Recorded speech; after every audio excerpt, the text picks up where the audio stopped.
Bangladesh premier লিগের গেল আসরগুলো নিয়ে হয়েছে নানান বিতর্ক। সর্বশেষ আসরের ফ্রাঞ্চাইজি দেয়া নিয়ে তোপের মুখে পড়তে হয়েছিল বিসিবিকে। ক্রিকেটারদের পুরো পারিশ্রমিক না দেওয়ার অভিযোগ উঠেছে একাধিক ফ্রাঞ্চাইজির বিপক্ষে। এমনকি হোটেল বিল না দেওয়ার অভিযোগ উঠেছিল গেল আসরে চিটাগাং কিংসের ফ্রাঞ্চাইজি এসকিউ স্পোর্টসের বিরুদ্ধে, যার কারণে বিপিএল এর 12তম আসর নিয়ে সতর্ক বিসিবি। এবারের আসর থেকে দীর্ঘমেয়াদী পরিকল্পনা করছে বাংলাদেশ ক্রিকেট বোর্ড। লক্ষ্য বিপিএলকে গ্লোবাল ব্র্যান্ডে রূপান্তরিত করা।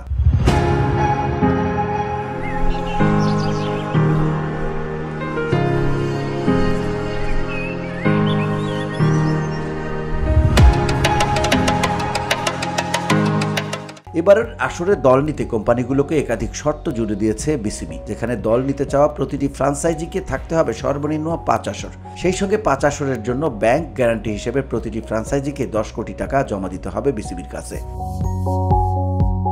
মঙ্গলবার গুলশানের সংবাদ সম্মেলনে তাদের দল দেওয়ার কথা জানানোর পর বিপিএল গভর্নিং কাউন্সিলের সদস্য সচিব ইফতেখার রহমান বলেন, চুলচেরা বিশ্লেষণ করে অর্থনৈতিক স্বচ্ছতা এবং অন্যান্য বিষয় দেখে এই 5টি দল আমরা চূড়ান্ত করতে পেরেছি। দলগুলোর সঙ্গে আলোচনা করে নাম ঠিক করা হবে বলে জানিয়েছে বিসিবি। আগামীকাল থেকে 5 কর্মদিবসের মধ্যে 10 কোটি টাকা ব্যাংক গ্যারান্টি না পেলে তাদের ড্রাফটে অংশ নিতে দেওয়া হবে না। বিসিবির তরফ থেকে নিশ্চিত করা 5 দলগুলো হলো ঢাকা, চট্টগ্রাম, রংপুর, রাজশাহী ও সিলেট।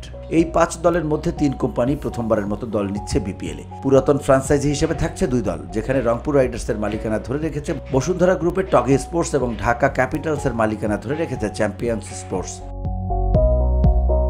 এছাড়া চট্টগ্রামের মালিকানা পেয়েছে ট্রায়াঙ্গল সার্ভিস, রাজশাহীর মালিকানা পেয়েছে নাবিল গ্রুপ এবং সিলেটের মালিকানা পাচ্ছে ক্রিকেট উইথ সামি।